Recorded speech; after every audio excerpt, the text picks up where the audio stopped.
بسم اللہ الرحمن الرحیم الحمد للہ رب العالمین الصلاة والسلام علی رسول الکریم صلی اللہ تعالی علیہ وآلہ وسلم۔ قطب جہاں میر سید علی حمدانی رحمۃ اللہ علیہ کا شمار کامرین روزگار میں ہوتا ہے۔ آپ بڑے رفیع الشان، بلند ہمت اور صاحب الحال تھے۔ آپ تمام علوم ظاہری و باطنی کے جامع تھے۔ آپ کی تصانیف کی اہل علم میں بہت مشہور ہے، مثلاً سرۃ النقطہ، شرح اسماء اللہ اور شرح فصوص الحکم وغیرہ۔ آپ شیخ شرف الدین محمود بن عبداللہ مردکانی کے مرید تھے، لیکن آپ نے کسب طریقت شیخ تقی الدین علی دوسی سے کیا۔ جب شیخ تقی الدین دوسی رحمۃ اللہ علیہ کا انتقال ہوا تو پھر شیخ شرف الدین محمود کی طرف رجوع کیا اور عرض کیا کہ کیا فرمان ہے۔ انہوں نے باطن کی طرف متوجہ ہو کر فرمایا، فرمان یہ ہے کہ تم دنیا کی سیر کرو۔ یہ دونوں بزرگ یعنی شیخ تقی الدین علی رحمۃ اللہ علیہ اور شیخ شرف الدین محمود رحمۃ اللہ علیہ شیخ رکن الدین علاء الدولہ سمنانی رحمۃ اللہ علیہ کے اکمل خلفاء میں سے تھے، جو سلسلہ فردوسیہ کے ممتاز بزرگ ہے۔ حق تعالیٰ نے میر سید علی حمدانی رحمۃ اللہ علیہ کو ایسی مقبولیت عطا فرمائی کہ آپ نے نیا سلسلہ حمدانیہ شروع کیا۔ آپ کے ایک سلسلے کی نسبت چند واسطوں سے خواجہ قمیل ابن زیاد رضی اللہ عنہ پر منتہی ہوتی ہے۔ غرض ہے کہ آپ نے اپنے شیخ کی اجازت سے 3 مرتبہ ربع سکون یعنی ساری دنیا کی سیر کی اور 1400 اولیاء اللہ رحمۃ اللہ علیہم کی صحبت حاصل کی اور 400 اولیاء اللہ رحمۃ اللہ علیہم اجمعین کو ایک مجلس میں دیکھا اور سب مشائخ سے فیضان حاصل کیا اور ان مشائخ سے 400 کلمات جمع کیے، جس کا نام آپ نے اوراد فتحیہ رکھا ہے۔ اوراد فتحیہ کے وظائف تمام کاموں کے لیے نہایت مجرب ہے۔ میر سید اشرف جہانگیر سمنانی رحمۃ اللہ علیہ، جن کا مزار کچھوچا شریف میں ہے، لکھتے ہیں کہ ایک دفعہ میں نے بھی میر سید علی حمدانی رحمۃ اللہ علیہ کی رفاقت میں ساری دنیا کا سفر کیا اور قسم و قسم کے فیوض اور انعام سے بہرہ مند ہوا۔ آپ کی صحبت میں میں نے اس قدر اسرار حقائق و دقائق اور کرامت کا مشاہدہ کیا کہ اس سے بڑھ کر کہیں نہ ہوگا۔ روایت میں آتا ہے کہ میر سید علی حمدانی رحمۃ اللہ علیہ اور امیر تیمور کے درمیان مخالفت ہو گئی، جس کی وجہ سے امیر تیمور نے انہیں اپنے ملک سے بدر کر دیا اور آپ کشمیر چلے گئے، جہاں آپ نے اسلام کی تبلیغ کی اور اس کان کفر کو اسلام کے نور سے منور کر دیا۔ جس طرح حضرت صلوات پناہ آپ صلی اللہ علیہ وسلم کی ہجرت کا راز یہ تھا کہ اہل مدینہ کو اسلام سے مشرف کیا جائے، اسی طرح میر سید علی رحمۃ اللہ علیہ کے کشمیر آنے سے سارا خطہ نور ہو گیا، کیونکہ حضرت سلیمان علیہ السلام کے بعد کوئی نبی یا ولی کشمیر میں نہیں گئے تھے۔ آپ نے اپنی قوت ولایت سے بغیر کسی ظاہری اسباب کے اس کفر قدا کی ظلمت کو یکسر دور کر دیا۔ چنانچہ کشمیر میں آج تک حضرت سلیمان علیہ السلام کے تخت کے آثار اور میر سید علی رحمۃ اللہ علیہ کی خانقاہ موجود ہے۔ چونکہ آپ کشمیر کے صاحب ولایت ہے، اس لیے یہاں کشمیر کی تاریخ اور حالات بیان کرنا مناسب معلوم ہوتا ہے۔ کشمیر کے علاقے میں عہد قدیم سے راجاؤں کا تصرف تھا، جنہوں نے 4000 سال تک حکومت کی۔ سن 712 ہجری میں یہ خطہ اسلام کے نور سے مشرف ہوا اور 32 مسلمان حکمرانوں نے 282 سال تک حکومت کی۔ کشمیر میں اسلام کی ابتدا 742 ہجری بھی بتائی گئی ہے۔ اس کی تفصیل یہ ہے کہ سلاطین سوابدگر کی اولاد میں سے ایک شخص تھا جس کا نام شاہ میر تھا۔ اس کا دادا بہت عابد و زاہد تھا۔ ایک دن کسی حالت خاص میں اس کی زبان سے یہ نکلا کہ میرے لڑکے طاہر کا بیٹا جس کا نام شاہ میر ہوگا، ولایت کشمیر کا بادشاہ ہوگا اور کئی برس یہ ملک اس کی اولاد کے تصرف میں رہے گا۔ جب شاہ میر بلوغت کو پہنچا تو اس نے اپنے والد سے یہ خوشخبری سن کر کشمیر کا رخ کیا۔ جب وہاں پہنچا تو کشمیر کے راجا سہادیو نے قصبہ دوادر اس کی رہائش کے لیے منتخب کیا اور بہت مہربانی سے اس کے ساتھ پیش آیا۔ لیکن اسی تاریخ سے کفار کی سلطنت میں خلل واقع ہو گیا اور روز بروز تنزل رونما ہونے لگے۔ انہی ایام میں لنگر جگ جوچگان کا دادا ہے ولایت وادر سے اہل و عیال سمیت آ کر سکونت پذیر ہوا۔ چند یوم بعد یعنی 724 ہجری میں دلجو نامی ایک ترک بادشاہ نے 17,000 سوار اور پیادہ مغلوں کے ساتھ بارہمولہ کے راستے سے کشمیر میں داخل ہو کر قتل عام کا حکم دے دیا۔ جہاں کوئی نظر آتا تھا قتل کر دیتے تھے، لیکن عورتوں اور بچوں کو قید کر لیتے تھے اور شہروں اور بستیوں کو آگ لگا دیتے تھے۔ یہ دیکھ کر راجا سہادیو کشتواڑ کی طرف بھاگ گیا۔ حملہ آوروں نے کشمیر کو 8 ماہ تاخت و تاراج کرنے کے بعد ہندوستان کا رخ کیا۔ جب پہاڑ کی چوٹی پر پہنچے تو قدرت الہی اور غضب ازدی سے اس قدر برف باری ہوئی کہ تمام لشکر قیدی غرق ہو گئے اور ایک آدمی بھی زندہ نہ بچ سکا۔ اس وقت سے کشمیر برباد ہو گیا اور اس کی اصلی حالت بگڑ گئی۔ وہاں کے جن لوگوں نے بھاگ کر پہاڑوں اور غاروں میں پناہ لے لی تھی، باہر آ کر تباہی کا ملاحظہ کیا اور بے حد پریشان ہوئے۔ رفتہ رفتہ ہر ضلع میں الگ الگ حکومتیں قائم ہو گئی۔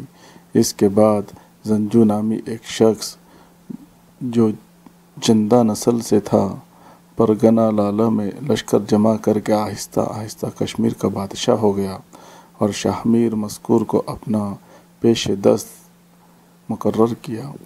لیکن اس کی حکومت میں بھی خلل واقع ہو گیا اور شاہ میر نے طاقت پکڑنا شروع کر دیا۔ راجا زنجو 15 برس حکومت کرنے کے بعد فوت ہو گیا۔ اس نے اپنی بہن کوتا زبن کے ساتھ شادی کر رکھی تھی۔ شوہر کی وفات کے بعد کوتا زبن تخت پر بیٹھی۔ جب شاہ میر نے کشمیر کے تخت کو مرد سے خالی پایا تو وہاں کے امراء اور شرفاء سے متفق ہو کر لشکر جمع کر لیا اور تخت پر قبضہ کر کے کوتا زبن کو اپنے نکاح میں لے لیا۔ غرض یہ کہ 742 ہجری میں شاہ میر کشمیر کا بادشاہ بن گیا اور سلطان شمس الدین کا لقب اختیار کر کے تخت نشین ہوا۔ 3 سال 5 ماہ حکومت کرنے کے بعد وہ فوت ہو گیا اور اس کی جگہ اس کا لڑکا جمشید تخت پر بیٹھا۔ لیکن 2 سال اور 2 ماہ کی حکومت کے بعد وہ اپنے بھائی علی شیر سے شکست کھا کر بھاگ گیا۔ علی شیر 748 ہجری میں تخت نشین ہوا اور سلطان علاء الدین کا لقب اختیار کر کے 12 سال حکومت کرنے کے بعد فوت ہو گیا۔ اس کے بعد اس کا لڑکا سلطان شہاب الدین تخت نشین ہوا۔ اس نے گرد و نواح کے علاقوں پر قبضہ کر کے سلطان فیروز شاہ والی ہندوستان سے صلح کر لی اور 19 سال تک حکومت کی راہی ملک بقا ہوا۔ اگرچہ یہ لوگ اسلامی نام رکھتے تھے لیکن کافر مطلق تھے اور حلال و حرام میں کوئی فرق نہیں کرتے تھے۔ سلطان شہاب الدین کے بعد اس کا بھائی سلطان قطب الدین تخت پر بیٹھا۔ میر سید علی ہمدانی رحمۃ اللہ علیہ اس کے عہد میں یعنی 773 ہجری میں کشمیر کے اندر تشریف لائے۔ سلطان قطب الدین نے آپ کی بہت تعظیم کی اور فرما برداری میں کمر بستہ ہو گیا۔ بادشاہ نے 2 بہنوں کے ساتھ شادی کر رکھی تھی۔ آپ کے حکم سے اس نے ایک کو طلاق دے دی اور دوسری سے دوبارہ نکاح کیا۔ اس کے بطن سے سلطان سکندر بت شکن وجود میں آیا۔ سلطان علاء الدین نے شیخ کے حکم کے مطابق کافرانہ لباس ترک کر کے اہل اسلام کا لباس اختیار کیا۔ اس روز سے کشمیر میں اسلام کو رونق ہوئی اور آپ نے اسلامی قوانین جاری کر کے شریعت کے اور امر اور نواہی کو رائج کیا۔ اس کے بعد آپ زیارت بیت اللہ کے لیے بارہمولہ کے راستے سے روانہ ہوئے، لیکن راستے میں قرہ سوات کی ولایت میں 6 ذوالحجہ 786 ہجری کو وفات پائی۔ وہاں سے آپ کے مریدین آپ کے نعش مبارک کو ختلان لے گئے جو بدخشاں کے نواح میں ہے اور وہیں دفن کر دیا۔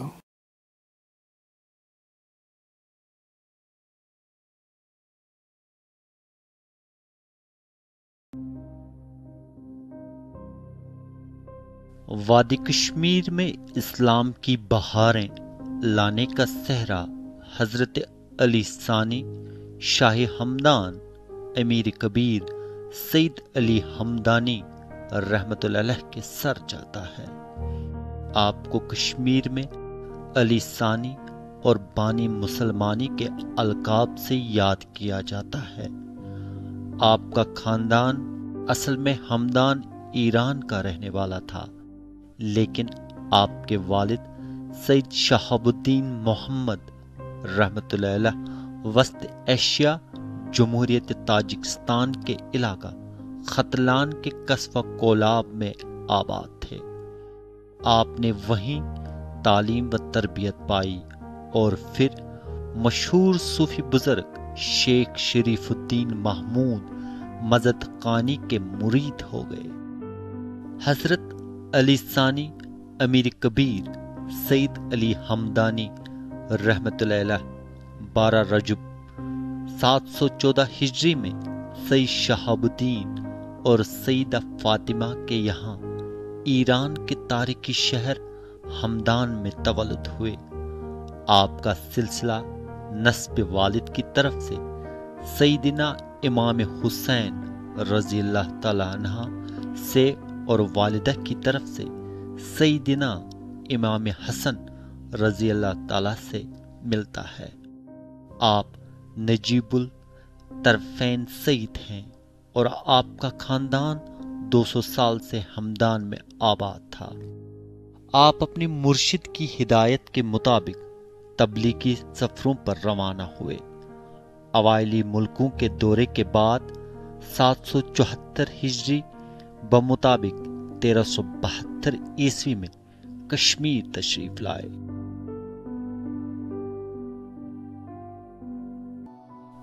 حضرت سید علی ہمدانی خاندان اور معتقدین کے 700 افراد کے ہمراہ ہمدان سے افغانستان اور پاکستان کے بالائی علاقہ جات سے ہوتے ہوئے کشمیر تشریف لائے۔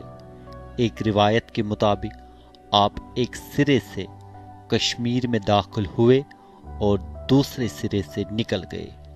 سری نگر میں آپ نے جہاں قیام فرمایا، آپ کے صاحبزادے حضرت سید محمد ہمدانی رحمت اللہ علیہ نے اسلامی مرکز خانقاہ مولا قائم فرمائی، جو کہ آج بھی آباد و قائم ہے۔ یہ دنیا کے ان چند مقامات میں سے ہے جہاں ہر وقت اللہ تعالیٰ کا ذکر جاری رہتا ہے۔ ہر سال آپ کا عرس پاک ریاست جموں کشمیر میں انتہائی عقیدت و احترام کے ساتھ منایا جاتا ہے۔ ریاست میں اس سلسلے کی سب سے بڑی تقریب خانقاہ مولا سری نگر میں منعقد ہوتی ہے، جس میں مرد و زن عقیدت مندوں کی ایک بڑی تعداد شرکت کر کے اللہ کے حضور سرب سجود ہو کر حضرت میر کبیر رحمت اللہ علیہ کے تئیں گلہائے عقیدت پیش کرتی ہے۔ امیر کبیر حضرت سید علی ہمدانی رحمت اللہ علیہ اور ان کے ہمراہ آئے 700 سعادات نے اسلام کی ترویج اور تبلیغ کے لیے ریاست کے کونے کونے کا رخ کیا اور پیغام الہی کو لوگوں کے دلوں تک پہنچایا۔ دلوں کے اندھیروں کو مٹا کر اسلام کی بہاریں ہر طرف لائیں۔ جہاں امیر کبیر حضرت سید علی ہمدانی رحمت اللہ علیہ اور ان کے ہمراہ آئے سعادات نے اسلام کا پرچار کیا، وہیں انہوں نے امن، بھائی چارہ، مذہبی رواداری، ہم آہنگی اور انسانیت کی بقا کا درس بھی دیا، اور یہ درس آج بھی اہلیان ریاست کے دلوں میں محفوظ ہے، جسے ہم کشمیریت اور صوفیت سے جانتے ہیں۔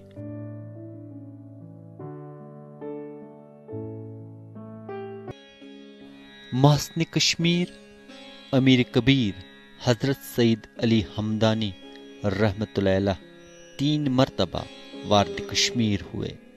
پہلی مرتبہ 1372 میں اور یہاں 4 ماہ تک قیام کیا۔ بعد میں آپ حج بیت اللہ کے لیے مکہ معظمہ تشریف لے گئے۔ دوسری مرتبہ انہوں نے وادی میں 2.5 سال قیام کیا۔ آپ تیسری اور آخری مرتبہ 1383 عیسوی میں تشریف لائے اور 1 سال تک کشمیر میں قیام کیا۔ کشمیر میں آپ نے علم الدین، صفت و حرفت کی ترقی کے لیے بہت کچھ کیا۔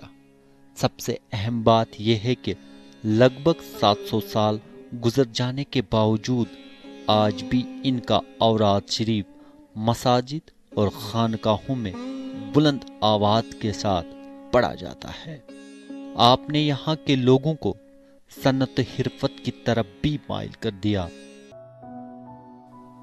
حضرت سید علی رحمۃ اللہ علیہ عربی اور فارسی کے معتبر عالم تھے اور انہوں نے 100 سے زائد تصنیفات منطق، فلسفہ، سیاست، علم و اخلاق، تصوف، فقہ و تفسیر پر چھوڑی ہیں۔